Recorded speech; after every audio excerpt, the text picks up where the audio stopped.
Algunos retratos no cuelgan, se aferran.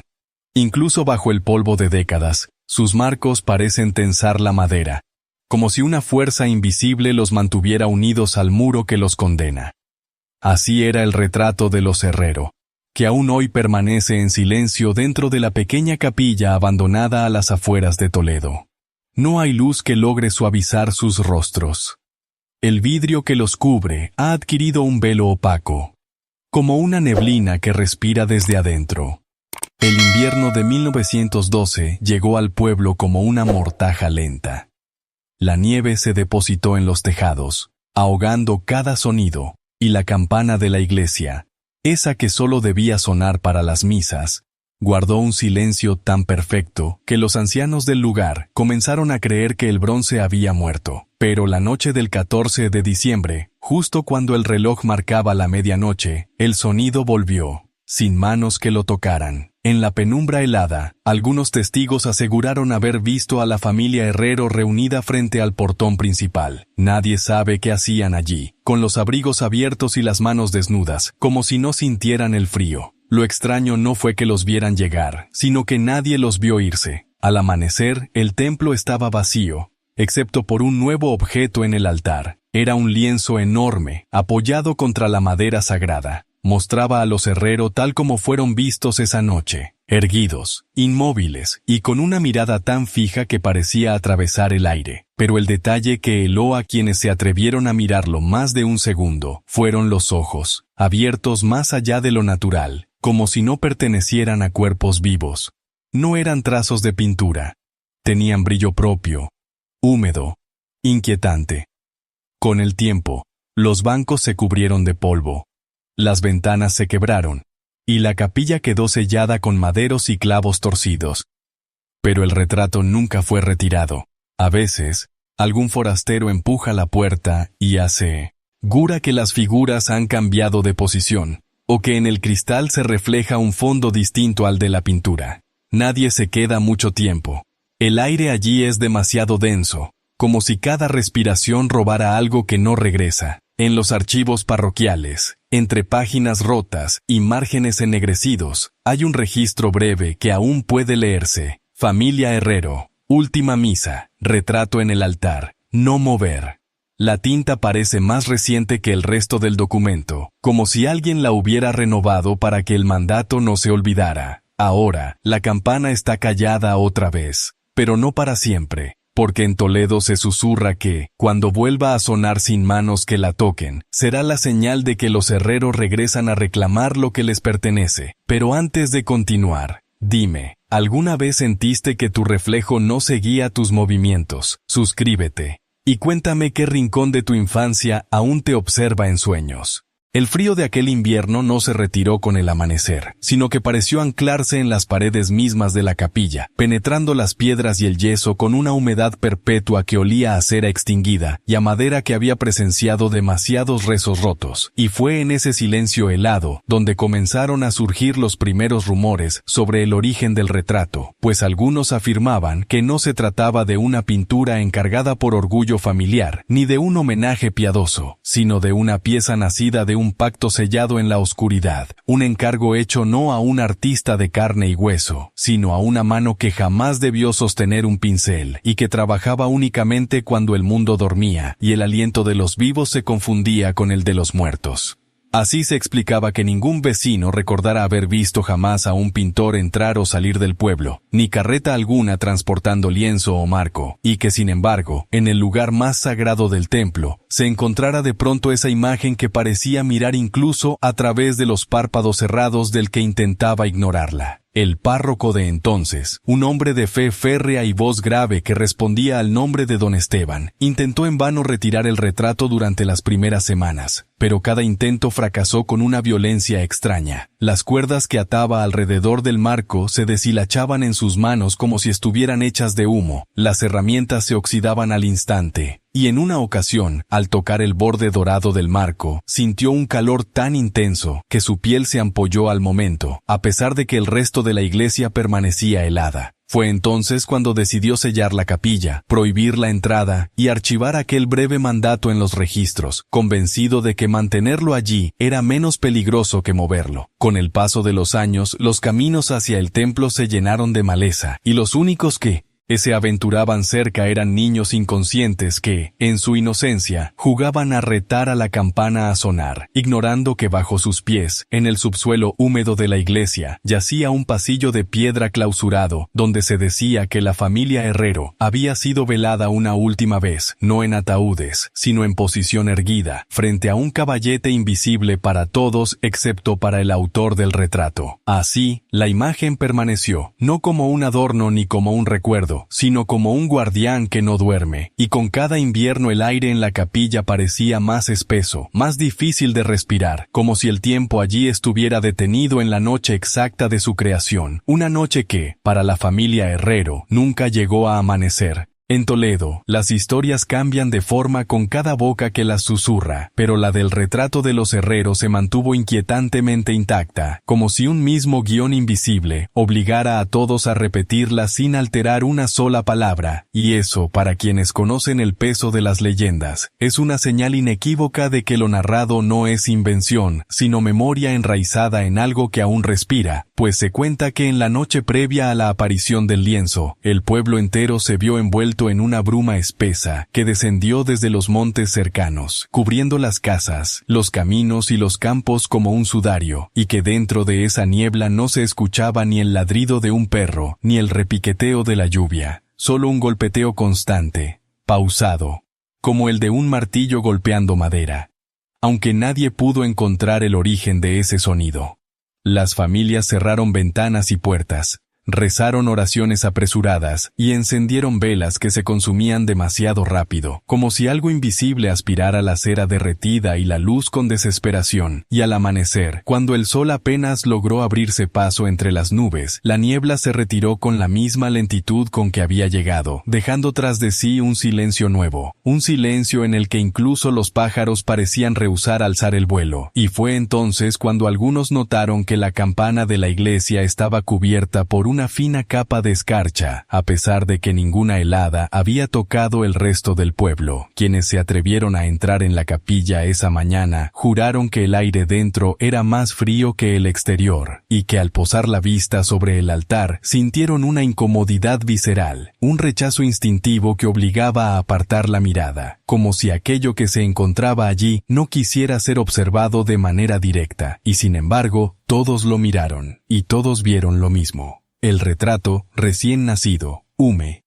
do aún en ciertos trazos, apoyado contra la madera consagrada, y con esos ojos que parecían brillar por sí mismos, proyectando una luz tenue que no iluminaba el entorno, sino que parecía absorberlo. Nadie supo decir cuánto tiempo permanecieron contemplándolo, pero todos coincidieron en que al salir de la iglesia, sentían que el frío se había pegado a sus huesos, y que sus sombras, bajo la luz débil de la mañana, eran más cortas de lo que debían, como si parte de ellas se hubiera quedado adentro, junto al lienzo, y a la noche interminable que lo había engendrado. Con el paso de las décadas, la capilla donde yacía el retrato se convirtió en un punto ciego del mapa de Toledo, un lugar que las rutas evitaban y donde la maleza crecía con una obstinación casi consciente, alzándose en espinos que parecían entrelazarse para impedir el paso. Y en ese abandono se formó un microclima propio, un aire siempre húmedo que olía a cera antigua y a ropa guardada demasiado tiempo, como si las paredes respiraran un aliento ajeno a las estaciones. Y fue allí donde algunos curiosos, armados de linternas y valentía efímera, afirmaron que no solo el retrato seguía en su sitio, sino que el polvo que lo cubría jamás era el mismo, cambiaba de textura y color según la hora del día, como si el tiempo allí adentro se midiera en otras unidades, invisibles y sagradas para algo que no entendía el calendario humano. Había quienes aseguraban que las figuras pintadas en el lienzo mostraban un brillo diferente en los ojos cuando la luna estaba en cuarto menguante, y que el marco, de un dorado ennegrecido por la humedad, exhalaba un olor a metal viejo mezclado con un dulzor repulsivo, que recordaba a flores marchitas en un velorio, y ese olor, según decían, se adhería a la ropa y la piel durante días, imposible de lavar,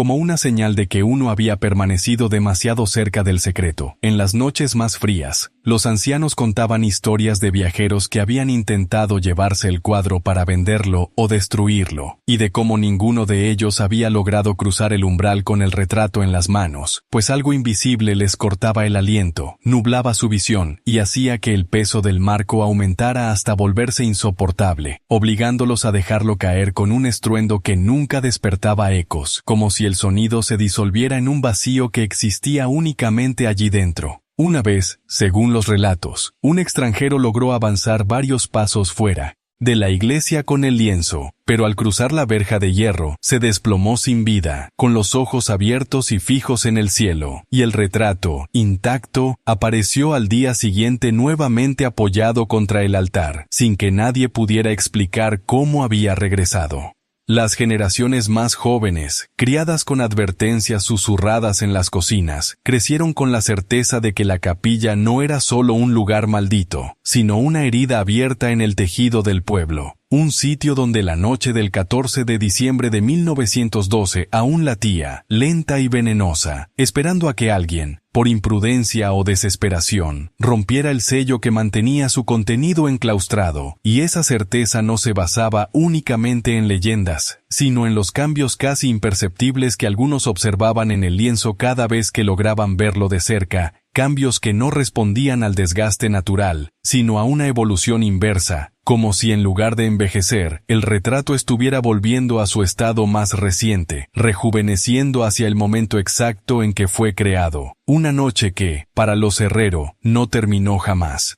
En el archivo municipal, perdido entre actas de defunción y registros de propiedad, se conserva un documento que, a primera vista, parece irrelevante, un inventario de objetos sagrados de la parroquia fechado en enero de 1913, redactado con la caligrafía pulcra y medida de don Esteban. Pero al llegar a la última línea, el texto se interrumpe bruscamente, dejando un espacio en blanco, y justo debajo, en tinta más oscura y de trazo más torpe, alguien escribió una sola palabra: vigente, sin firma ni fecha, como si quisiera dejar constancia de que, incluso después de su creación, el retrato seguía activo, respirando, presente en el tiempo. Ese hallazgo, ignorado por la mayoría, fue para algunos investigadores la prueba de que lo que sucedió en la capilla no fue un acto artístico ni religioso, sino un rito que atrapó a los Herrero en un instante sin salida, y que el lienzo era solo la superficie visible de algo más profundo. Un umbral en forma de pintura.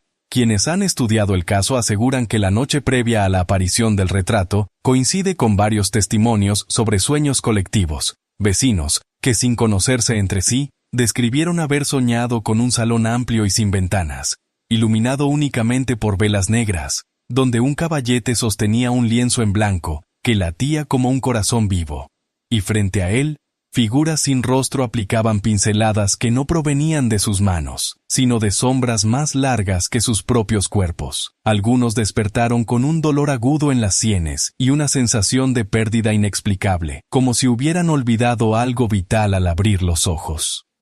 El documento y los sueños conforman el esqueleto invisible de la leyenda, un indicio de que la noche de diciembre no fue solo la desaparición física de una familia, sino un trueque entre el mundo tangible y otro más antiguo, un intercambio que dejó el retrato como sello y advertencia, un recordatorio de que no todo lo que está encerrado desea ser liberado, y que ciertas imágenes, al mirarlas demasiado tiempo, terminan por mirarnos a nosotros hasta que ya no sabemos quién está atrapado en el marco y quién permanece fuera. El invierno siguiente a la aparición del retrato fue el más crudo que Toledo recordaba, un frío sin viento, inmóvil, que parecía descender no desde el cielo sino desde la propia tierra, filtrándose por las rendijas de las casas, helando el agua en los cántaros antes de que pudieran beberla. Y en ese clima inmóvil, los relatos sobre el retrato adquirieron un nuevo matiz, pues algunos juraban que en las noches de luna llena podía verse, a través de las tablas rotas de la capilla, un resplandor apagado apagado que no era luz ni fuego, un parpadeo irregular que se reflejaba en el hielo como si proviniera de los ojos pintados de la familia Herrero, y quienes se atrevían a acercarse lo bastante decían sentir un peso en el pecho, una presión que aumentaba con cada paso hacia el altar, como si la pintura quisiera que desistieran, como si supiera que cada mirada añadía algo más a su hambre silenciosa. Los pocos que alcanzaron a entrar describieron un fenómeno aún más extraño.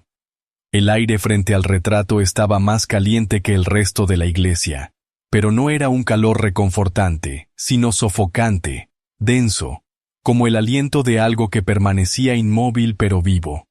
vigilando desde detrás de la capa de óleo y barniz. Años después, un joven aprendiz de restaurador, movido por la curiosidad y las historias de su abuelo, intentó copiar la pintura en un lienzo propio, creyendo que así podría estudiarla sin arriesgarse a permanecer demasiado tiempo ante el original. Pero pronto descubrió que ninguna mezcla de pigmentos lograba reproducir el tono exacto de la piel de los Herrero,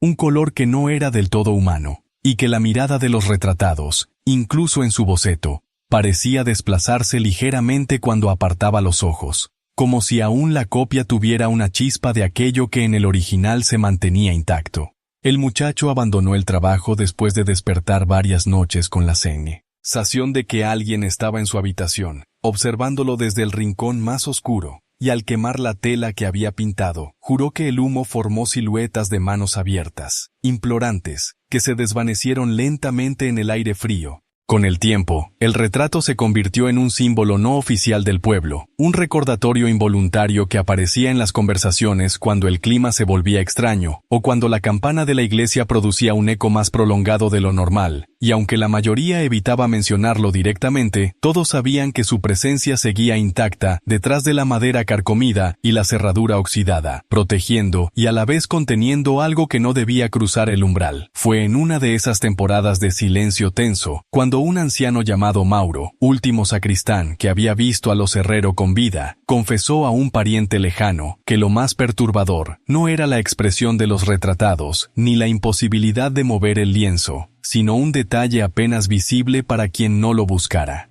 En el ángulo inferior derecho, entre las sombras del suelo pintado, había un objeto minúsculo, casi invisible, que Mauro identificó como la llave de la sacristía, y juraba que esa llave, idéntica en cada trazo al objeto real, no estaba allí cuando la familia fue vista por última vez, lo que implicaba que el pintor, o aquello que actuó como tal, había añadido un elemento que no pertenecía a la escena original, como una firma secreta o un recordatorio de que lo pintado y lo real no eran cosas separadas, sino dos capas de un mismo acontecimiento. Ese hallazgo reavivó la inquietud entre los pocos que aún estudiaban el caso, pues significaba que el retrato podía cambiar, que no era un recuerdo estático sino un registro en continuo movimiento, capaz de añadir o suprimir detalles según su propia voluntad. Y algunos empezaron a teorizar que la pintura no era solo una trampa para las almas de los Herrero, sino también una ventana por la que algo, en el momento adecuado, podría asomarse o incluso cruzar, y que cada cambio en la imagen era un paso más hacia esa apertura. Así, la llave pintada en el rincón no era un adorno sin sentido, sino la insinuación de que, llegado el instante, la puerta que había permanecido cerrada desde 1912 podría abrirse desde dentro.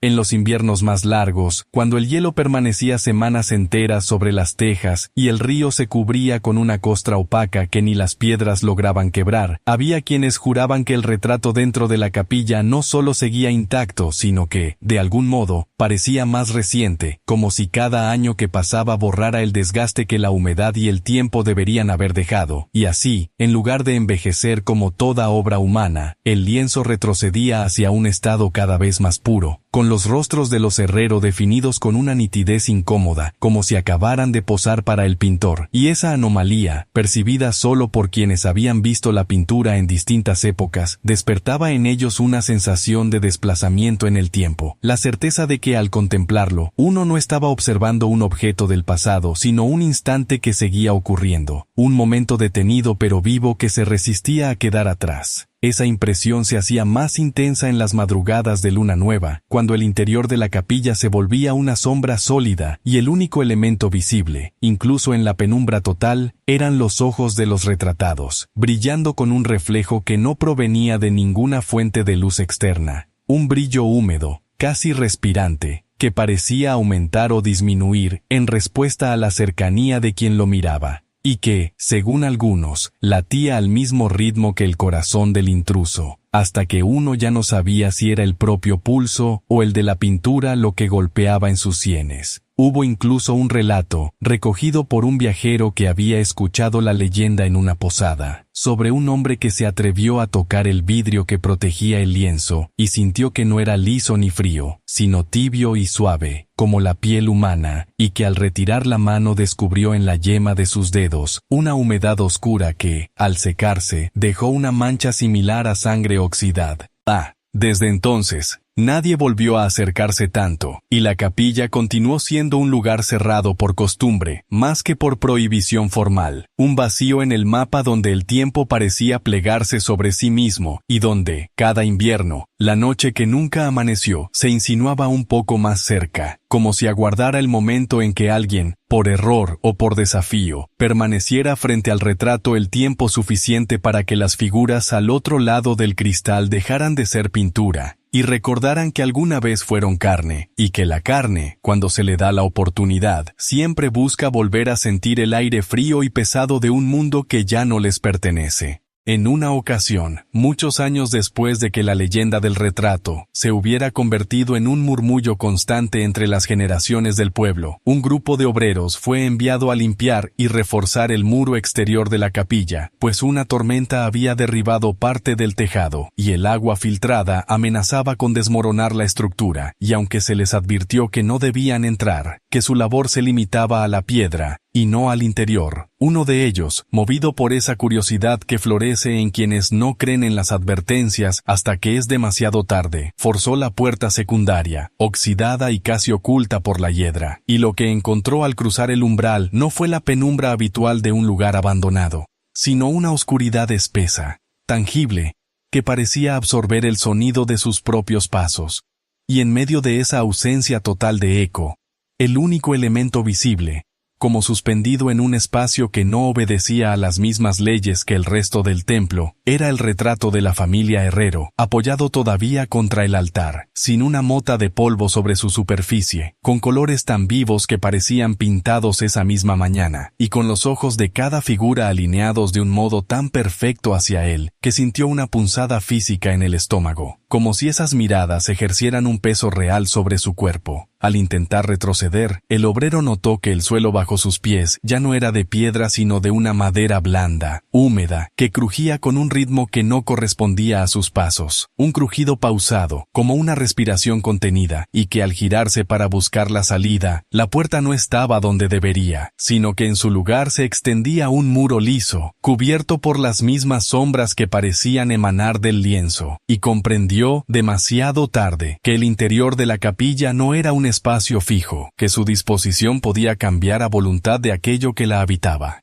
y que, de algún modo, ahora él formaba parte de ese mismo territorio. No se sabe cómo logró salir, pues su testimonio, recogido semanas después, era incoherente y fragmentado, lleno de silencios prolongados y respiraciones agitadas. Pero lo que quedó claro para quienes lo escucharon fue que había visto algo que no podía describir sin temblar, y que desde aquella noche sus ojos tenían un brillo anómalo, como si hubieran atrapado un reflejo del retrato, un fulgor que no desaparecía ni con el sueño ni con la muerte, pues cuando años después fue enterrado, quienes asistieron al velorio juraron que el cadáver mantenía esa misma luz en la mirada, tenue pero persistente, un vestigio de la noche interminable que, desde 1912, sigue latiendo en la pintura como una promesa de regreso. Con el paso del tiempo, y a pesar de que el pueblo parecía haber aceptado la presencia del retrato como un mal silencioso que era mejor no provocar, comenzaron a circular rumores de que ciertas noches, siempre en fechas que nadie lograba predecir, la campana de la iglesia sonaba con un tañido hueco y distante, un sonido que no parecía provenir del campanario, sino de algún punto mucho más profundo, como si emergiera desde el suelo mismo y ascendiera por las paredes hasta el aire helado, y que inmediatamente después de ese eco, las ventanas de las casas más cercanas a la capilla se empañaban por dentro, incluso sin calor en el interior, y en el vidrio, a la luz tenue de los faroles, aparecían marcas alargadas, semejantes a dedos, que parecían moverse muy lentamente, borrándose a medida que uno parpadeaba, como si la niebla en el cristal fuera moldeada por una mano que solo existía, a medias, en ese lado del mundo. Quienes afirmaban haber visto aquello, aseguraban que, si se tenía la imprudencia de acercarse demasiado a esas huellas, se sentía un aliento leve y gélido, y que en el centro exacto de cada ventana, reflejado a pesar de no haber luz suficiente para ello, aparecía por un instante fugaz el retrato de los Herrero, distorsionado, como si estuviera pintado sobre agua, y alguien agitara la superficie para impedir que se distinguieran con claridad sus rasgos, aunque los ojos siempre se mantenían nítidos, inmóviles, clavados en quien los observaba. Esa manifestación efímera solía ir acompañada de un silencio absoluto, incluso en noches de viento, un vacío sonoro que obligaba a los perros a acurrucarse y a los gallos a guardar su canto, y duraba apenas unos minutos, pero dejaba tras de sí una sensación persistente de haber sido vigilado por algo que estaba muy cerca y que, por alguna razón insondable, había decidido no atravesar todavía el umbral que lo separaba de nosotras. Algunos ancianos, recordando las advertencias de sus propios abuelos, interpretaron esos signos como una preparación, un tanteo, una comprobación de que el mundo exterior seguía siendo el mismo que ellos dejaron atrás la noche de 1912, como si la familia Herrero, atrapada en la superficie inmóvil del lienzo, buscara asegurarse de que nada había cambiado antes de dar el paso final, y que las huellas en los cristales eran solo la forma más leve que tenían de tocar el mundo para comprobar su textura, su temperatura, su resistencia. Así, cada aparición de las marcas se convirtió en un mal presagio, un anuncio mudo de que la noche que nunca amaneció podía estar más cerca de desplegarse de nuevo sobre Toledo, arrastrando consigo a quienes se atrevieran a cruzar una mirada demasiado prolongada con el retrato, porque, como repetían en voz baja los pocos que aún se atrevían a hablar del tema, hay imágenes que no esperan ser contempladas para siempre, sino que esperan el momento exacto en que el espectador, sin darse cuenta, comience a formar parte de ellas. Hubo un invierno, cuyo recuerdo aún circula como una advertencia entre quienes lo vivieron, en el que las nevadas comenzaron antes de lo previsto, y no cesaron durante 41 días, sepultando caminos, doblando tejados, y dejando a Toledo reducido a un laberinto blanco, en el que las casas parecían islas silenciosas. Y fue en el 27º día de esa clausura de hielo, cuando varios vecinos, incapaces de ignorar un rumor persistente, juraron haber visto desde la distancia que la capilla, cubierta por capas de nieve como un féretro enterrado, emitía una luz interior, no viva ni cálida, sino fija y opaca, semejante al resplandor que se filtra desde el interior de un bloque de sal, y esa luz, al contrario de disipar el frío, parecía intensificarlo, extendiendo una corriente gélida que se deslizaba por las calles desiertas hasta colarse por debajo de las puertas cerradas, y quienes la sintieron en sus huesos supieron, sin necesidad de palabras, que provenía del retrato. Una mujer, desesperada por comprender si era una ilusión provocada por el aislamiento, se atrevió a caminar hasta la entrada, abriéndose paso entre ventiscas que borraban sus huellas al instante, y al llegar encontró la puerta entreabierta, como si algo desde dentro la hubiera empujado con una fuerza mínima pero suficiente para vencer la resistencia de la madera, y lo que vio al asomarse fue que el altar, habitualmente fijo en la penumbra, se encontraba cubierto por una fina capa de escarcha que formaba filamentos alargados, semejantes a nervaduras, extendiéndose desde el marco del retrato hacia el suelo, como si la pintura estuviera anclándose con raíces de hielo al corazón mismo del edificio, y en el centro de esa maraña cristalina, los ojos de los Herrero parecían más abiertos que nunca, tan abiertos que la forma del párpado ya no pertenecía al lenguaje humano, y la mujer, incapaz de sostener esa mirada, sintió como su visión se oscurecía en los bordes, como si el mundo se estuviera cerrando hacia ella. Cuando despertó,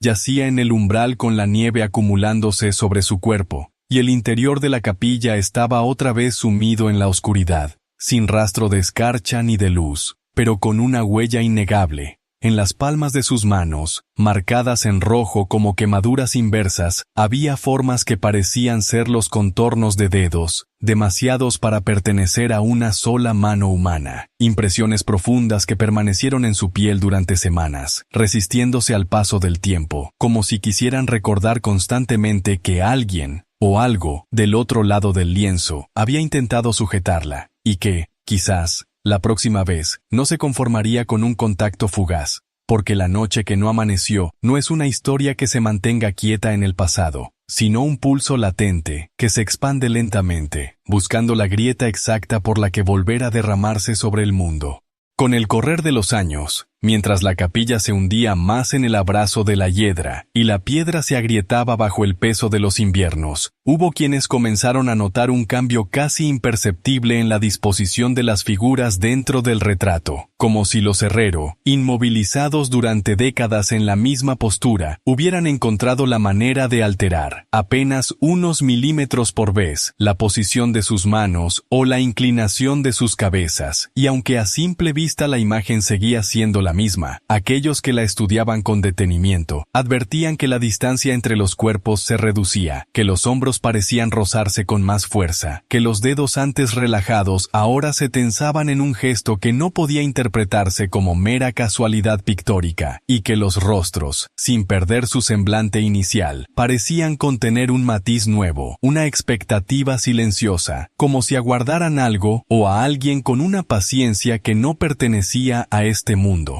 Esa percepción se confirmaba cuando, al comparar fotografías antiguas tomadas a escondidas con las pocas recientes que algunos intrépidos lograban capturar, los cambios se volvían innegables, y la conclusión más inquietante era que el movimiento no era simultáneo en todas las figuras, sino que uno por uno, miembro por miembro, los retratados iban acercándose lentamente al borde del lienzo, y en particular, el patriarca de la familia, cuyo torso ahora parecía girado levemente hacia afuera, como si estuviera a punto de dar un paso más allá de la pintura. Los ancianos del pueblo, al enterarse de esto, recordaban un detalle de la noche de 1912, que pocos habían mencionado antes, que, al ver a los Herrero frente a la iglesia justo antes de la campanada, no se movían como personas normales, sino que permanecían en un estado extraño, entre la quietud y el avance, como si cada instante de su desplazamiento estuviera separado por un intervalo invisible, y que ahora, al ver el retrato, comprendían que esa misma cadencia detenida era la que se estaba repitiendo dentro del marco, paso a paso, año tras año. Así, comenzó a circular el temor de que, en el momento en que alguno de los retratados alcanzara el límite del lienzo, la separación entre su mundo y el nuestro dejaría de existir, y que lo que había permanecido contenido por más de un siglo, encontraría el resquicio por el cual extender sus sombra sobre el pueblo entero, no como un castigo inmediato, sino como una invasión silenciosa, imperceptible al principio, hasta que una mañana cualquiera los habitantes despertaran descubriendo que no quedaba amanecer por llegar, y que la noche que había reclamado a los Herrero finalmente se había extendido para reclamarlos a todos. Fue entonces cuando la inquietud por el aparente desplazamiento de las figuras en el retrato alcanzó a los más escépticos, que un viejo archivero de la diócesis decidió revisar documentos que, según él, habían permanecido intocados desde hacía más de un siglo, y al abrir una caja sellada con cera endurecida y envuelta en lino ennegrecido por el tiempo, encontró un cuaderno de hojas ásperas, cubiertas con una caligrafía inclinada, de tinta ya casi sepia, en el que se relataban con un tono frío, casi notarial, detalles de una serie de vigilias organizadas en la capilla durante el invierno de 1911, apenas un año antes de la desaparición de la familia Herrero, vigilias que, lejos de ser actos piadosos, parecían responder a un propósito secreto, pues en ellas no se encendían cirios ni se entonaban cánticos, sino que se colocaba frente al altar una tela en blanco, apoyada contra el retablo, y uno de los asistentes, cuya identidad nunca se menciona, trazaba en silencio líneas y sombras mientras los demás permanecían inmóviles, observando, como si aquel lienzo fuera un umbral que solo podía abrirse con paciencia ritual. igual, y lo más perturbador era la descripción de un fenómeno que se repetía cada noche, que a medida que el dibujo avanzaba, el aire dentro de la capilla se volvía más denso, las paredes parecían alejarse, y los rostros de los asistentes adquirían una palidez antinatural, como si parte de su sustancia se estuviera filtrando hacia la superficie de la tela, hasta que, en la última de esas reuniones, el cuaderno indicaba que ya no era posible distinguir entre pintura y presencia, que las miradas del lienzo devolvían un reflejo húmedo, imposible en pigmentos secos, y que uno de los retratados, el mismo que ahora parece acercarse al borde del marco, giró levemente la cabeza, sin que el pintor moviera la mano, gesto que provocó que los presentes se arrodillaran no en oración, sino en un temor reverente, como si lo que habían esperado durante semanas finalmente hubiera cruzado un umbral invisible. Lo inquietante, más allá de la crónica en sí, era la fecha que cerraba el cuaderno, 12 de enero de 1912. Exactamente un mes antes de la noche en que la campana de la iglesia sonó sin manos humanas que la tocaran, y la familia Herrero fue vista por última vez, lo que sugiere que el retrato no fue un recuerdo pintado de ellos, sino el recipiente final de un proceso cuyo origen nadie quiso registrar explícitamente, y que quizá los Herrero no posaron para un artista, sino que fueron extraídos, capa a capa, desde la realidad hasta quedar atrapados dentro de aquella tela, condenados a avanzar lentamente, año tras año, hacia el instante en que volverían a pisar el suelo que alguna vez fue suyo. El cuaderno, aunque maltrecho y con sus páginas frágiles como alas secas de insecto, parecía haber absorbido no solo las palabras escritas, sino también algo del aliento que acompañó a cada vigilia, y al pasar las hojas, el archivero notó que en varias de ellas el papel estaba ligeramente ondulado, como si hubiera sido expuesto a un calor tenue pero constante, y en los márgenes se repetía, con una insistencia casi obsesiva, un mismo símbolo, un círculo incompleto, abierto en su parte inferior, atravesado por una línea vertical que terminaba en lo que parecía una cruz invertida, y aunque en la descripción de las vigilias no se explicaba su significado, cada vez que el símbolo aparecía, el texto adyacente hacía referencia a la quietud antes de que los ojos se abran, o el instante en que la campana se afina a sí misma, frases que, fuera de contexto, parecían simples metáforas, pero que en el marco de los acontecimientos de 1912 adquirían un matiz profundamente inquietante, pues todo apuntaba a que ese círculo incompleto representaba la frontera entre el mundo tangible y un espacio que solo podía manifestarse a través de un soporte, en este caso el lienzo, y que la línea vertical, al cruzarlo, no rompía esa frontera, sino que la sellaba, fijando para siempre aquello que había sido atrapado en su interior.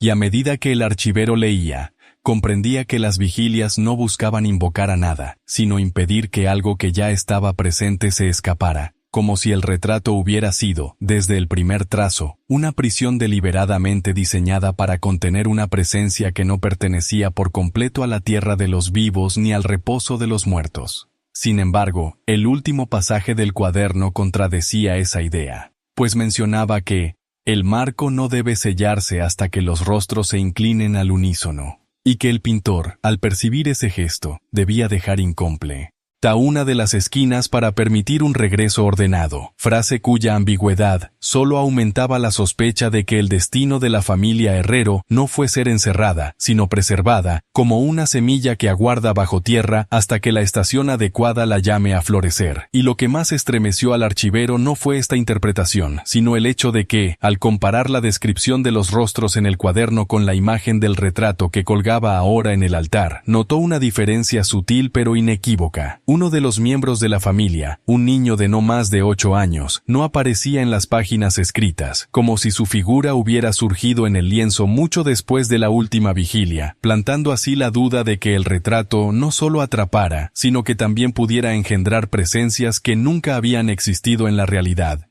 El hallazgo del símbolo grabado en el marco no fue inmediato, pues durante años la madera, oscurecida por el humo de las velas y el polvo acumulado, había disimulado cualquier relieve, y solo cuando una ráfaga de viento, inesperada en el interior cerrado de la capilla, hizo oscilar el candelabro y proyectar una luz oblicua sobre el retrato, el archivero distinguió en la esquina inferior derecha un trazo que parecía una imperfección natural de la veta, pero que, al acercarse con una lámpara de aceite, reveló ser el mismo círculo incompleto, atravesado por la línea vertical rematada en la cruz invertida, no pintado ni dibujado, sino tallado con una precisión que sugería manos acostumbradas a trabajar la madera sagrada. Y lo más perturbador fue que, al tocarlo con la yema de los dedos, sintió que el relieve no era frío como el resto del marco, sino levemente tibio, como si esa diminuta porción de madera hubiera conservado un calor interno. Y al apartar la mano, el tacto le dejó una sensación extraña, una especie de latido imperceptible, breve y suave, pero lo bastante definido para que su respiración se agitara. Entonces comprendió que la presencia del símbolo en el cuaderno no era una simple repetición ritual,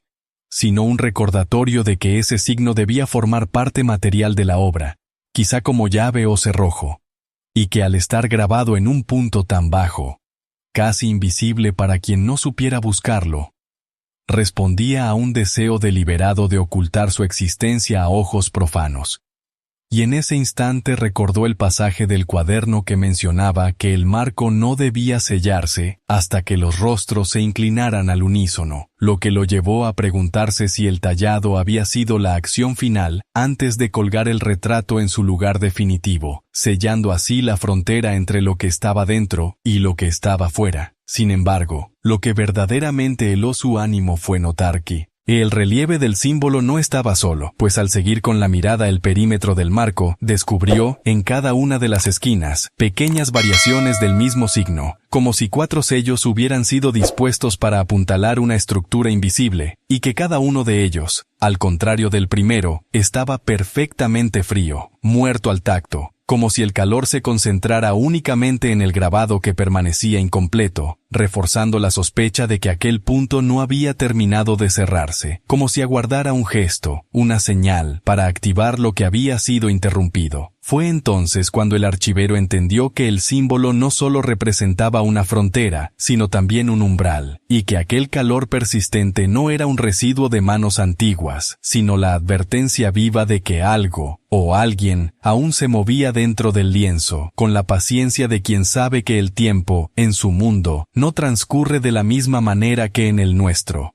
El calor que emanaba del grabado incompleto comenzó a manifestarse con mayor intensidad cuando el calendario marcó la proximidad del aniversario de la última aparición de los Herrero, y aunque el archivero intentó racionalizarlo como una ilusión térmica causada por la cercanía de la lámpara, pronto descubrió que la sensación persistía incluso en plena oscuridad, como si el calor naciera no de la superficie de la madera, sino de una respiración subterránea que ascendía lentamente hacia el marco. Y fue entonces cuando, al tocarlo por segunda vez, sintió que la temperatura no solo había aumentado, sino que parecía acompasarse con su propio pulso, hasta que por un instante creyó percibir un ritmo distinto, un latido que no le pertenecía, profundo y pausado, como el de un corazón enterrado bajo capas de tela y óleo, aguardando a que alguien lo invocara sin querer. Y esa noche, cuando salió de la capilla, el aire del pueblo le pareció más denso, impregnado de un olor que no era de humo ni de cera, sino un aroma dulzón y fatigado, semejante al de flores marchitas que han reposado demasiado tiempo, junto a un cuerpo que no ha sido enterrado, y aunque ningún vecino parecía notar nada, las calles estaban inusualmente vacías, las ventanas cerradas incluso antes del anochecer, como si una consigna silenciosa se hubiera transmitido de puerta en puerta. Al día siguiente, un anciano de manos temblorosas, sin cruzar palabra, dejó sobre la mesa del archivo una llave oxidada, envuelta en un paño, y aunque el archivero intentó preguntarle su procedencia, el viejo se marchó sin girar el rostro, dejando tras de sí un eco de pasos que resonaba más tiempo del que hubiera sido posible en un pasillo tan corto, y al desenvolver la tela, encontró, grabada en el pomo de la llave, la misma figura del círculo incompleto, idéntica en proporciones y desgaste al símbolo del marco, salvo que en este caso, o el corte de la línea vertical parecía más profundo, como si hubiera sido usado muchas veces para girar sobre algo que exigía resistencia. Aquella noche, el calor del marco aumentó hasta que el aire alrededor del retrato parecía ondularse como en un incendio invisible, y el archivero, incapaz de resistir la sensación de que algo estaba por abrirse desde dentro, colocó la llave sobre el atril donde reposaba el cuaderno, y al hacerlo escuchó, sin provenir de ningún lugar concreto, un breve golpe, seco y hueco, que recordaba al sonido de un madero al encajarse en su sitio, y aunque la sala estaba cerrada con llave, tuvo la impresión de que el retrato había cambiado de posición, apenas unos milímetros, pero lo suficiente para que los rostros de los herrero, alineados antes con solemnidad, parecieran ahora inclinarse hacia el símbolo grabado, como si estuvieran aguardando que alguien, quizá él mismo, completara el trazo que faltaba, y sellara así un pacto que había esperado un siglo para cumplirse.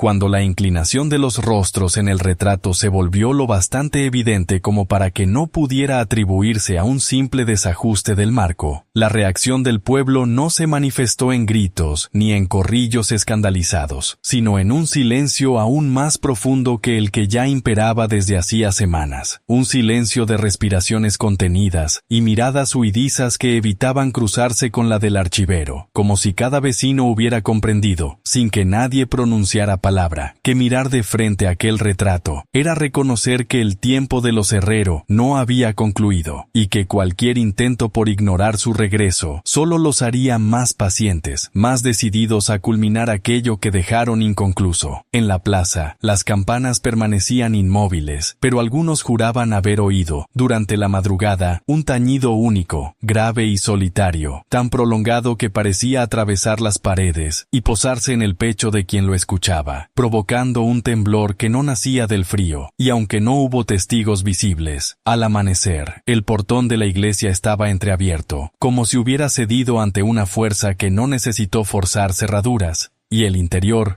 cubierto de un polvo que parecía más antiguo que las propias piedras, mostraba una extraña alineación. Todas las bancas, antes en filas rectas, aparecían giradas levemente hacia el altar, y sobre cada respaldo había un surco, una marca de uñas largas que habían presionado la madera con una fuerza imposible de atribuir a manos vivas.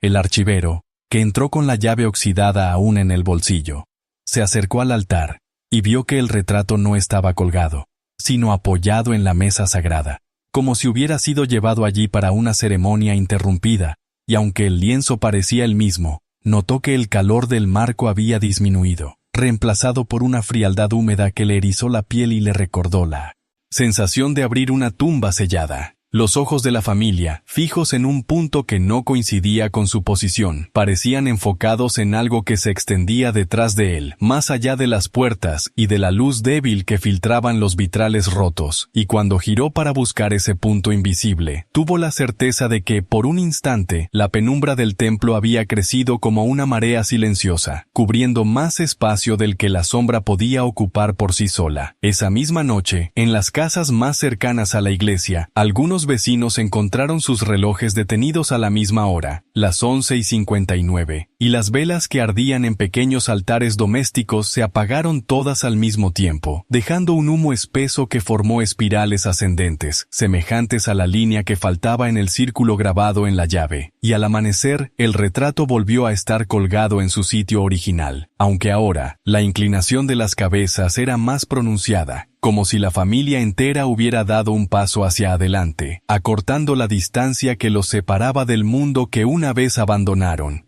Bajo el pavimento helado de la iglesia, en una zona donde las losas mostraban un desgaste desigual y el color de la piedra adquiría una tonalidad más oscura, casi como si hubiera absorbido siglos de humedad y rezos condenados, el archivero encontró una ranura tan fina que solo pudo percibirse a la luz oblicua de una mañana gris, y allí, con la lentitud de quien sabe que cada segundo está acompañado de una mirada invisible, introdujo la llave, sintiendo en el metal un pulso tibio, como si aquel objeto hubiera esperado demasiado tiempo para cumplir su destino. Al girarla, un sonido profundo y sordo reverberó en todo el templo, semejante al eco de un tambor antiguo enterrado en tierra húmeda, y una de las losas cedió apenas lo suficiente para dejar ver un hueco negro, tan compacto en su oscuridad que parecía absorber no solo la luz, sino también la respiración del hombre que lo observaba, y de ese espacio emanó un olor denso, mezcla de cera derretida, hierro oxidado y flores marchitas, como si bajo la iglesia hubiera permanecido un altar paralelo, oculto a las oraciones oficiales. Al retirar la losa, la abertura reveló una escalera estrecha que descendía en espiral, construida con piedra desigual y barnizada por el sudor de incontables manos invisibles, y cada peldaño parecía más bajo y más ancho, como si la arquitectura obedeciera a un patrón no humano, adaptado a un visitante de pasos diferentes. En las paredes, incrustadas con una precisión casi obsesiva, se alineaban decenas de pequeñas cruces invertidas, algunas rotas, otras cubiertas por capas de polvo tan gruesas que parecían reliquias fósiles, y al llegar al último peldaño, el archivero se encontró en una cámara circular, sin ventanas ni puertas, cuyo único mobiliario era un atril de madera ennegrecida que sostenía un libro abierto, en una página fija, cubierto por una fina película de ceniza, y junto a él, sobre un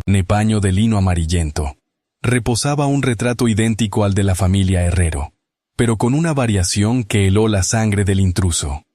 En este lienzo, los cuerpos no estaban sentados ni de pie, sino dispuestos en una postura que recordaba a un ritual de vigilia, con las manos unidas y los ojos cerrados, como si aguardaran una señal para abrirlos. El archivero sintió un peso en el pecho, una presión que no provenía del aire, sino de la conciencia súbita de que ese lugar había sido sellado no para proteger un secreto, sino para contenerlo, y que cada noche en la que la campana sonaba sin manos humanas era una advertencia de que los límites de ese encierro se debilitaban. Al acercarse al libro, las letras parecían escritas con un trazo vivo, palpitante, y aunque la lengua era arcaica, pudo distinguir fragmentos que mencionaban una vigilia interrumpida y una deuda que solo podía cobrarse cuando el último testigo olvidara su propio nombre, y en ese instante sintió que, sobre su nuca, algo respiraba con una lentitud medida, acompañando el ritmo exacto de su corazón, como si quisiera sincronizarse antes de hacerse visible. Cuando el archivero, vencido por esa mezcla de curiosidad sagrada y temor instintivo que precede a cualquier profanación irreversible, extendió su mano hacia el libro, notó que la temperatura del aire descendía de forma abrupta, como si las paredes mismas exhalaran un aliento glacial, y sus dedos, al rozar la cubierta de cuero cuarteado, sintieron un latido débil pero persistente, un pulso que no pertenecía a ninguna materia inerte, y en el instante exacto en que sus yemas se posaron sobre la primera línea, la ceniza que cubría las páginas se levantó en un remolino silencioso, ascendiendo hasta quedar suspendida en el aire, como un enjambre inmóvil de partículas grises, y entonces, sin que él pasara hoja alguna, las letras comenzaron a desplazarse solas, reordenándose en un idioma que él podía comprender, aunque sabía, con absoluta certeza, que jamás lo había aprendido. Y el texto, escrito con una caligrafía tan precisa que parecía trazada con la punta de un alfiler sobre piel viva, describía la ceremonia de un retrato que no capturaba rostros sino voluntades, un acto pictórico en el que la pintura servía de prisión para un instante congelado, un instante que nunca debía ser liberado. Al leer esas líneas, el archivero sintió que algo se tensaba en el tejido mismo de la cámara, como si las piedras hubieran retenido un murmullo durante siglos, y ahora, gracias a la apertura de aquel libro, comenzaran a susurrar nuevamente, y fue entonces cuando, en el retrato que reposaba sobre el paño de lino, los párpados cerrados de la familia Herrero temblaron con un movimiento tan leve que de no haberlo visto, podría haberlo atribuido a la vibración de una vela invisible, y poco a poco, uno a uno, se abrieron, revelando ojos de un negro tan profundo que no reflejaban luz alguna, ojos que no miraban al archivero sino más allá, como si observaran algo que se hallaba detrás de él, el pu.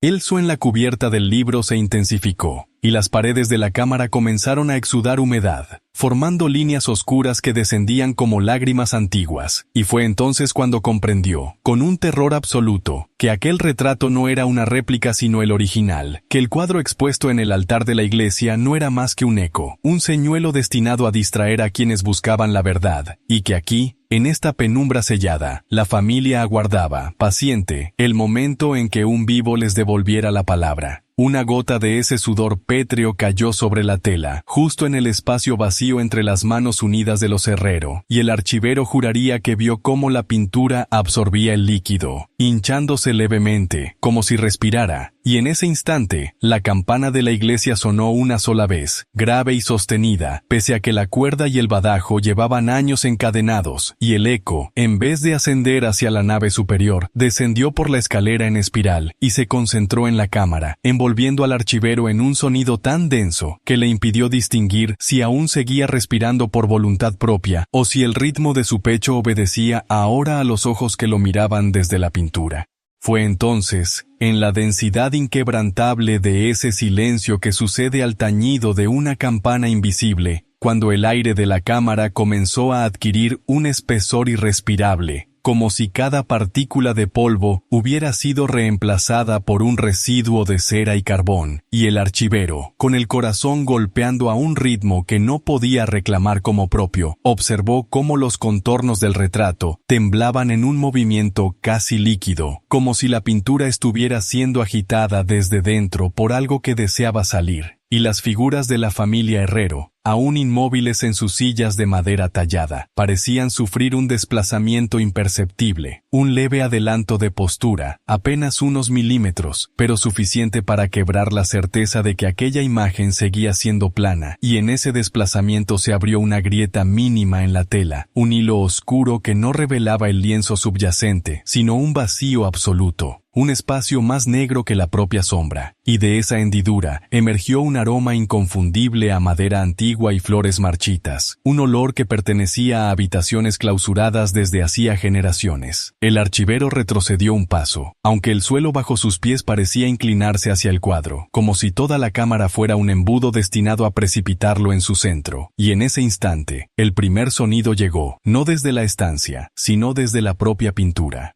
Un crujido, semejante al de un ataúd abierto lentamente en una cripta húmeda, que hizo estremecer el marco dorado y desprender un copo de pan de oro, el cual, en lugar de caer, flotó inmóvil ante el rostro del patriarca, suspendido en un aire que ya no obedecía a las leyes conocidas. Fue entonces cuando el brazo derecho de la figura paterna, con una lentitud sacrílega, comenzó a separarse de su reposo sobre el regazo, doblando el codo como si la rigidez de la pintura fuera cediendo al calo. De una vida prestada, y los demás miembros de la familia siguieron su ejemplo, moviéndose con una coordinación silenciosa, liberando sus manos del lazo invisible que las mantenía unidas, hasta que la madre, en un gesto tan suave como impío, apoyó los dedos sobre el borde inferior del marco, y el lienzo, lejos de resistirse, se onduló como agua oscura ante el contacto. Un segundo aroma, más denso y metálico, se mezcló con el anterior, y el archivero comprendió que era sangre antigua, seca y tibia al mismo tiempo, filtrándose desde el otro lado, y entonces el murmullo comenzó, primero un hilo de voz quebrado, casi un rezo sin lengua, y luego una letanía más clara, compuesta de nombres que no pertenecían al pueblo ni a su historia conocida,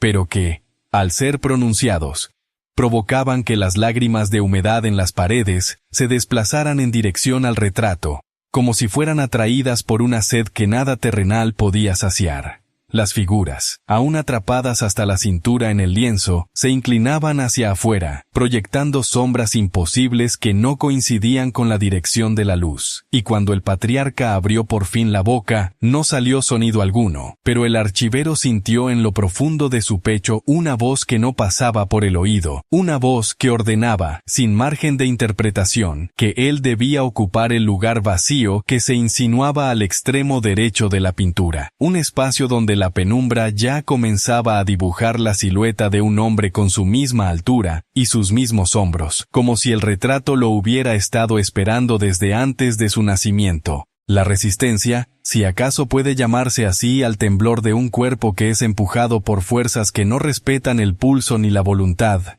se manifestó en el archivero como un retroceso inútil, un paso que pretendía alejarlo del marco pero que, al posarse sobre las losas húmedas de la iglesia, encontró un suelo que ya no respondía a su propio peso, pues la piedra misma parecía inclinarse, cediendo en dirección a la figura ausente del retrato, y cada losa, fría como un hueso recién exhumado, vibraba con un eco que no era de sonido sino de memoria, como si en la profundidad del subsuelo, algo golpeara rítmicamente al compás de un corazón antiguo y ajeno. Las paredes, recubiertas de humedad y líquenes, comenzaron a palpitar, y los vitrales, cuyas figuras de santos y mártires habían soportado siglos de tormentas, se deformaban con lentitud, transformando sus rostros piadosos en máscaras alargadas, sin ojos, que parecían mirar sin dirección precisa, mientras las velas dispuestas en los candelabros de hierro lloraban cera en abundancia, formando charcos que avanzaban como lenguas blancas hacia el altar, y el aire adquiría un peso insoportable, impregnado ahora de un olor a incienso antiguo mezclado con carne apagada por la tierra.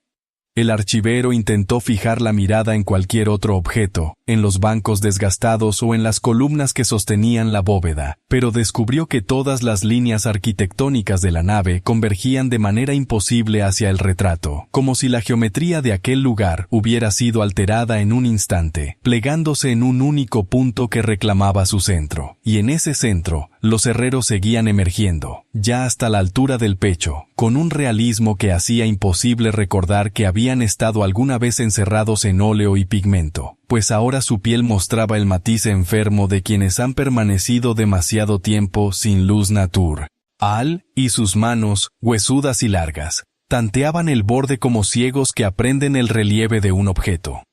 Entonces la campana, la misma que había anunciado su última noche viva, sonó con una violencia imposible, no desde el campanario, sino desde algún lugar invisible sobre la cabeza del archivero, y su vibración descendió por las columnas como un líquido sonoro, obligando a los clavos de los bancos a aflojarse y a las maderas a crujir en un lamento prolongado, y fue en ese instante cuando el altar comenzó a girar sobre sí mismo, en un movimiento tan lento como implacable, revelando bajo la tela bordada no reliquias ni hostias, sino una superficie de madera oscura, marcada por un único círculo grabado a fuego, dentro del cual la pintura parecía filtrarse como un reflejo líquido, hasta que la figura de la madre, desde el retrato, extendió una mano que atravesó por completo el límite del lienzo, y su dedo, frío y húmedo como un ramo dejado sobre una tumba bajo lluvia, rozó apenas la muñeca del archivero, y en ese contacto leve se transmitió no un mensaje, sino una certeza. La iglesia entera no era más que un marco, y él estaba ya al otro lado sin haberse movido un solo paso, como si el lugar en el que había vivido toda su vida fuera en realidad el reverso de una imagen que ahora empezaba a darse la vuelta para mostrar su verdadero rostro. El archivero, aún con la piel marcada por la humedad del contacto imposible, sintió que el aire de la iglesia comenzaba a desplazarse hacia atrás como arrastrado por una marea silenciosa, y el eco constante que antes se refugiaba entre los muros, se retiró con él, dejando un vacío auditivo que hizo más notorio el sonido de su propia respiración, pero no por mucho, pues pronto comprendió que aquel aliento tampoco era suyo, sino el de otro cuerpo, más grande, más profundo, que envolvía toda la nave, y cuya exhalación cálida y lenta parecía emanar de un pulmón oculto bajo la tierra misma. Con un esfuerzo que no supo si era físico o espiritual, giró sobre sus talones y se dirigió a la puerta principal, esa que siempre había cedido al empuje de su hombro en las tardes de invierno, pero que ahora se abría sin resistencia, como si hubiera estado esperando ese gesto desde antes de ser tallada, y al cruzar el umbral, la certeza de que el pueblo se encontraba allí, con sus calles empedradas y casas de adobe dormidas bajo la neblina, se desmoronó de inmediato, porque lo que se extendía ante sus ojos no era Toledo, ni siquiera un paraje reconocible, sino una vasta llanura bañada por una luz de ocaso perpetuo, con un cielo tan bajo que parecía rozar la tierra, y donde el horizonte no se alejaba, sino que se curvaba levemente hacia arriba, cerrando el mundo como el interior de una cúpula pintada.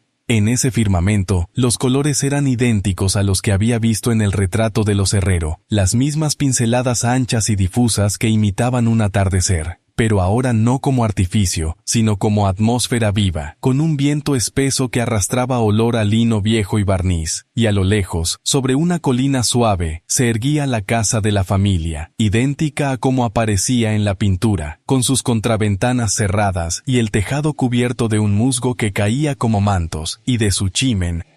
se elevaba un humo denso que no se dispersaba, sino que se enroscaba hacia arriba en espirales que se confundían con las nubes. El archivero intentó retroceder, pero el umbral había desaparecido, y en su lugar, el marco de la puerta se curvaba hacia adentro como si estuviera siendo absorbido por la tierra, dejando la iglesia reducida a un fragmento lejano, flotando como un retazo de tela en medio del campo. Y entonces sintió que el suelo, una hierba alta y oscura que crujía como papel seco, se movía bajo sus pies con la cadencia de un organismo vivo, impulsándolo suavemente hacia la colina, como si no hubiera más camino posible que aquel, y mientras avanzaba, los árboles que surgían dispersos a los lados parecían inclinarse, no por el viento, sino por una reverencia lenta y deliberada, sus ramas formando arcos que guiaban su paso, y con cada metro que lo acercaba a la casa, las paredes de ésta se iban tornando más definidas, más reales,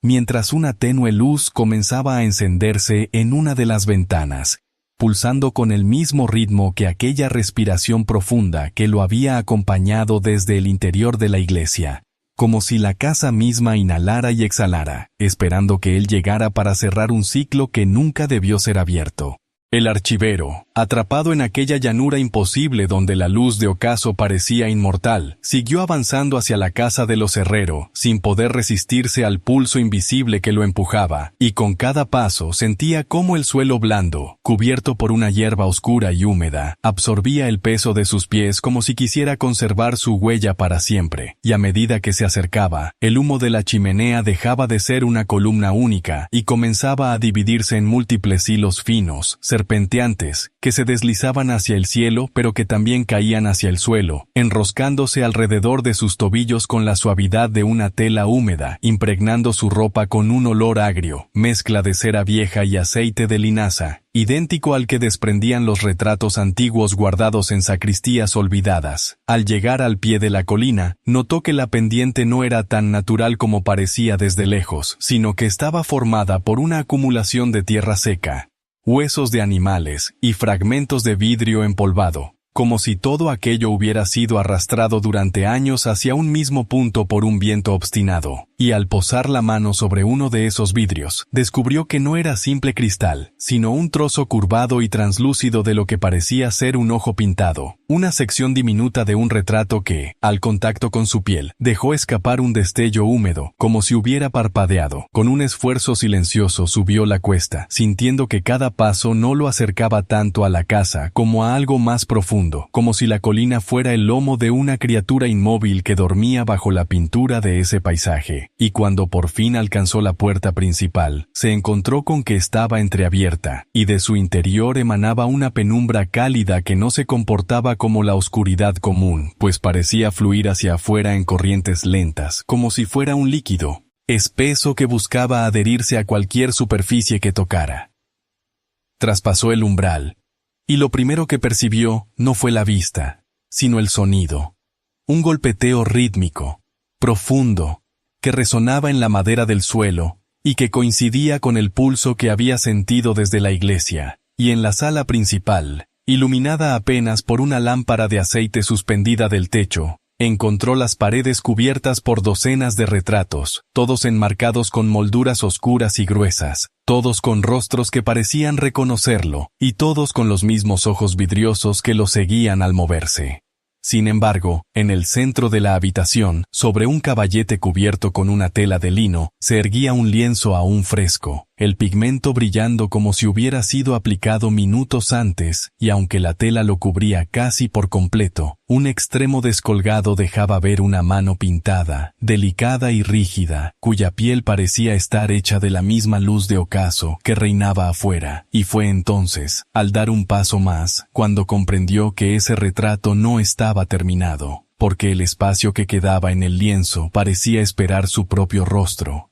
El archivero permaneció inmóvil frente al caballete, sintiendo que el aire en la sala se espesaba hasta volverse casi sólido. Un silencio sin respiro que no era ausencia de sonido, sino un murmullo contenido, como si las paredes estuvieran reteniendo palabras para no pronunciarlas. Y mientras sus ojos se fijaban en esa mano pintada que emergía bajo el lino, descubrió que la piel reproducida no tenía la textura común de un óleo, sino un relieve apenas perceptible, un temblor luminoso que daba la ilusión de que cada poro respiraba, y que las uñas, en su diminuto brillo, reflejaban destellos que no provenían de la lámpara, sino de algún punto invisible, más allá de los límites de la habitación. Intentó acercar la mano para apartar la tela, pero un frío agudo le recorrió los dedos, no como si tocara hielo, sino como si estuviera tocando la ausencia misma de calor, y esa sensación lo obligó a retirar la mano bruscamente, aunque no pudo evitar notar que el golpeteo profundo que resonaba en el suelo había cambiado de ritmo. Ahora imitaba de manera inquietante el latido acelerado de su propio corazón, como si la casa pudiera escuchar sus nervios. Giró la cabeza y observó los retratos que lo rodeaban, y le pareció que los marcos estaban más cerca de lo que habían estado un instante antes, como si las paredes hubieran encogido sin hacer ruido, y que los rostros, antes quietos en su expresión, mostraban ahora una leve apertura en los labios, un gesto casi imperceptible que no sabía si era un suspiro o un inicio de palabra. Respiró hondo y, con un impulso que no supo de dónde sacó, apartó la tela de golpe, revelando el retrato entero. Y entonces el latido del suelo se detuvo por completo, como si el corazón de la casa hubiera dejado de funcionar.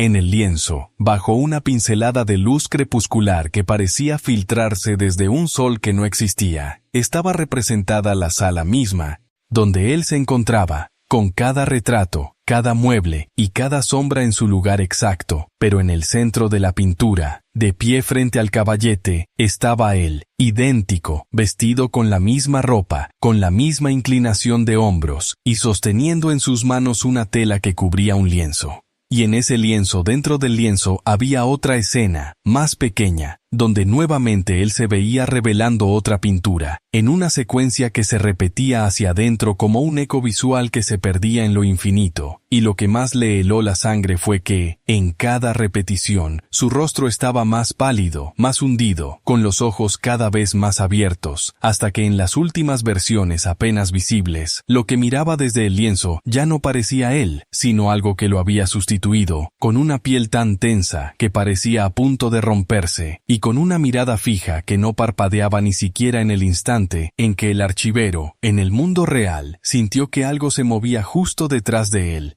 No se atrevió a girar del todo, porque el aire que rozaba su nuca no era un soplo normal, sino una presión densa, una sombra que parecía empujar desde atrás como si quisiera atravesarlo, y mientras su cuerpo permanecía inmóvil, su oído empezó a registrar un sonido mínimo, el roce de algo que se arrastra muy despacio sobre la madera, como si unas uñas demasiado largas buscaran apoyarse para avanzar sin prisa, y ese leve arañar iba acompañado por un susurro tan bajo que no podía distinguir palabras, pero sí una cadencia que imitaba el ritmo de un rezo apagado. Entonces comprendió que el retrato no era solo un espejo de la habitación, sino una ventana que permitía a esa otra versión suya, la del lienzo, mirarlo con plena conciencia, y que aquello que estaba detrás de él no pertenecía a esta sala sino a ese otro espacio contenido en el óleo, un lugar donde las sombras no eran proyecciones, sino presencias físicas que podían inclinarse y doblarse con intenciones propias, y de pronto vio en la pintura, en la pequeña secuencia que se repetía hacia el infinito, como en una de las versiones más próximas, la figura que lo representaba había dejado de mirar el lienzo y ahora fijaba sus ojos directamente hacia afuera, hacia él, como si hubiera notado la fragilidad del límite entre pintura y realidad. Un olor a cera vieja, quemada y extinguida siglos atrás, invadió la sala, un aroma tan fuerte que pareció encender recuerdos que no eran suyos. Memorias de velorios interminables, de manos cruzadas sobre pechos inmóviles, de voces que entonaban letanías bajo un cielo sin luna, y comprendió que estaba respirando el mismo aire que la familia Herrero había inhalado en la última noche que se reunieron ante el altar. el mismo aire que había quedado atrapado en algún rincón oculto del tiempo. Los pasos o arrastres que sentía detrás se detuvieron a la altura exacta de su hombro izquierdo, y, aunque no se movió, pudo percibir que la temperatura bajaba solo de ese lado, como si todo el calor estuviera siendo absorbido por una figura alta, erguida, que no emitía sombra pero que proyectaba un vacío perfecto donde debería haber luz. El archivero cerró los ojos un instante, y cuando los abrió, en el retrato, su doble ya no estaba cubriendo el lienzo, sino extendiendo hacia él una mano pálida, con los dedos más largos de lo natural, invitándolo a dar un paso hacia adelante. Y fue entonces cuando comprendió que lo que estaba detrás de su hombro no lo estaba empujando para asustarlo, sino que lo estaba guiando para que traspasara el marco, para que él mismo se convirtiera en la figura inmóvil dentro de esa repetición sin fin, atrapado en un instante congelado donde la noche nunca se transforma en amanecer, un lugar donde el latido del suelo podría escucharse por siempre, como el eco de un corazón que ya no le pertenece. Cuando el archivero sintió que el suelo bajo sus pies se disolvía, comprendió que no había caminado hacia adelante de manera física, sino que había sido absorbido, como si el aire delante de él se hubiera vuelto líquido y denso, envolviéndolo hasta cubrirle los hombros, y que cada paso que creyó dar era en realidad una sucesión de imágenes que lo tragaban más y más, y ahora se encontraba dentro de un espacio que no era del todo pintura ni del todo realidad, un pasillo infinito en el que las paredes estaban hechas de marcos idénticos al del retrato, pero sin cristal ni lienzo, dejando ver hacia su interior otras versiones de sí mismo, congeladas en actitudes apenas distintas, unas con los ojos cerrados como si rezaran, otras con la boca abierta en un gesto de mudo grito, y a medida que avanzaba, esos otros él empezaban a girar lentamente la cabeza para mirarlo pasar, como si fueran testigos conscientes de su llegada a un punto al que todos habían aspirado y temido por igual. El aire era más espeso que la penumbra, y parecía que cada respiración arrancaba del ambiente un susurro antiguo, como si estuviera respirando voces disueltas en el polvo, voces que pronunciaban nombres que jamás había escuchado, pero que al escucharlos, sentía un peso extraño en el pecho, un peso que se parecía a la culpa. No había suelo tangible, y sin embargo sus pasos producían un eco de madera hueca, como si caminara por un altar suspendido en la oscuridad, y en algún punto entendió que ese eco no rebotaba en ninguna pared, sino que viajaba hacia atrás, hacia el lugar del que había venido, alcanzando así el espacio de la sacristía donde aún estaba su cuerpo físico, pero que ahora debía parecer vacío, quizá con el retrato mostrando únicamente una figura sin rostro, una silueta incompleta a la espera de que él terminara de fundirse en ella. En uno de los marcos, más grande que los demás, vio no a una de sus copias, sino a la familia Herrero entera, reunida alrededor de una mesa que parecía hecha de mármol negro, y sus rostros, pálidos y nítidos, no tenían movimiento, pero sus manos se alzaban lentamente, invitándolo a ocupar el único asiento vacío, un asiento que se encontraba justo en el extremo, junto a una silla infantil desocupada y cubierta por una capa fina de polvo, como si el dueño legítimo hubiera salido un instante y estuviera a punto de regresar. Cuando intentó mirar más allá de ellos, vio que no había paredes ni fondo, solo un horizonte que se desvanecía en un blanco sucio, como si fuera la tela original del lienzo antes de que el pintor depositara la primera capa de óleo, y comprendió con terror que aquel lugar no era una simple prisión, sino un salón de espera, una antesala donde las almas que habían sido retratadas aguardaban su turno para ser recordadas por alguien en el mundo real, y que el único modo de salir no era retroceder, sino que otro, fuera, lo mirara a los ojos y creyera en lo que estaba viendo. El asiento vacío, cubierto por un terciopelo oscuro que apenas conservaba su forma original, parecía ejercer sobre él una atracción sutil pero irreversible, como si el aire que lo rodeaba estuviera hecho de una gravedad distinta, una que no tiraba hacia abajo, sino hacia adentro, hacia el centro mismo de la mesa donde reposaba un candelabro de 7 brazos, encendido con velas cuya llama no se movía, inmóvil como si estuviera pintada, y sin embargo proyectando formando sombras que no coincidían con los cuerpos de los presentes, pues esas sombras, largas y estrechas, se deslizaban lentamente por la superficie del mármol negro, hasta descender por los bordes, cayendo hacia un abismo invisible que parecía rodear la mesa por completo. Los Herrero, con rostros de una palidez que no pertenecía a los vivos ni a los muertos, mantenían una quietud imposible, y aún así, la sensación era que se habían movido apenas lo suficiente para ocupar un lugar más próximo a él, como si el tiempo que transcurría allí estuviera compuesto de segundos que no se medían en relojes, sino en latidos que no eran propios, y en ese silencio en que lo único audible era el sonido opaco de su respiración.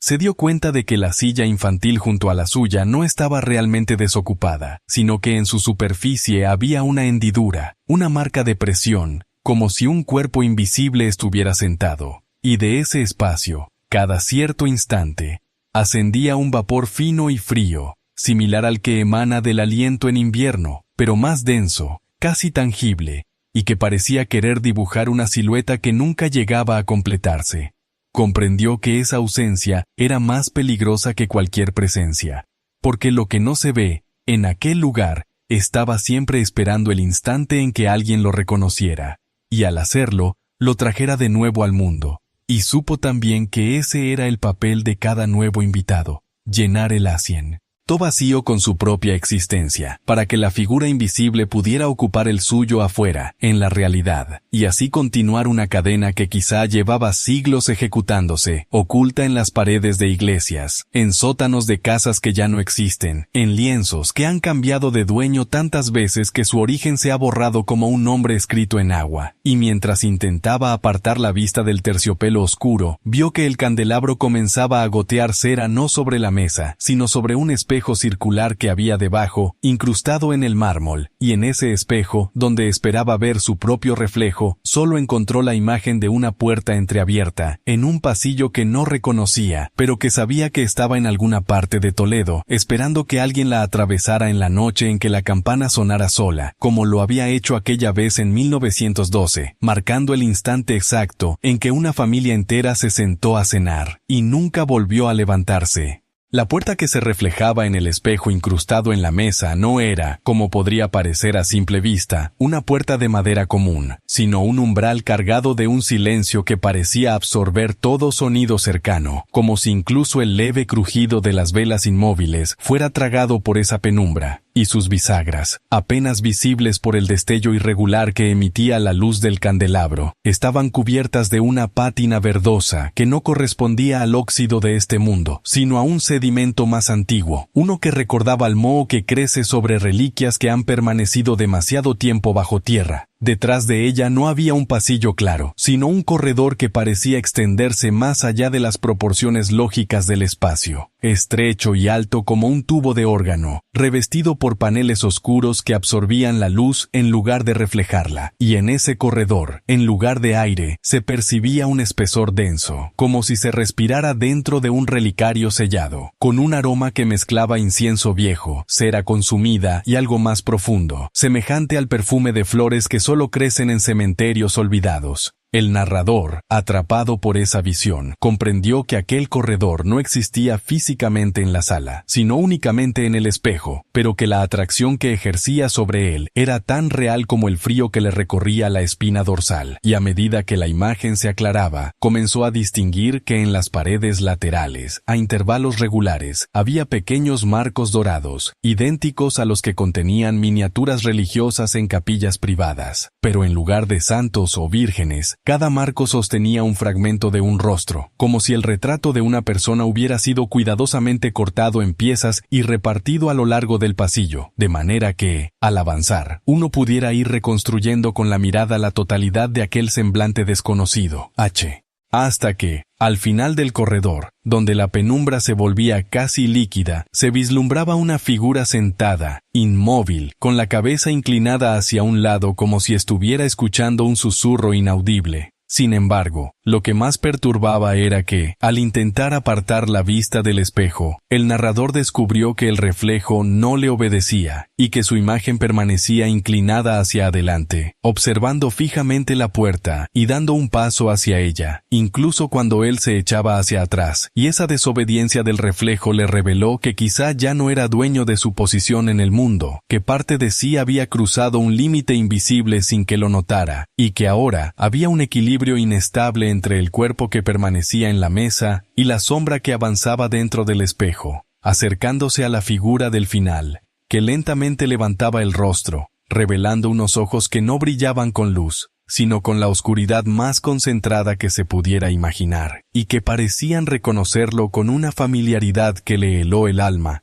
Fue en el instante en que los ojos negros, tan densos como la tinta que ha reposado siglos en un tintero olvidado, se fijaron en él con una lentitud casi ritual, cuando entendió que aquella figura al final del corredor del espejo no era un extraño, sino el eco exacto de un rostro que había visto antes en una pintura velada por la humedad y el polvo, un retrato que colgaba en la estancia más alta de la casa Herrero, donde las vigas crujían como huesos al anochecer, y donde la luz siempre parecía llegar con retraso, como si atravesara un filtro de tiempo, y recordó entonces que en ese lienzo había un detalle que siempre lo había inquietado, pues aunque el resto de la familia estaba inmortalizada con la precisión formal de los retratistas de principios del siglo XX, aquella figura, que aparecía sentada en el extremo derecho, apenas tocada por la luz, tenía un contorno más definido, como si hubiera sido pintada con un pigmento que absorbiera la mirada, y sobre todo, tenía la misma inclinación de cabeza que ahora veía en el espejo, como si ambas imágenes, la del lienzo y la del corredor, fueran momentos distintos de una misma escena que llevaba repitiéndose desde mucho antes de que la familia Herrero existiera.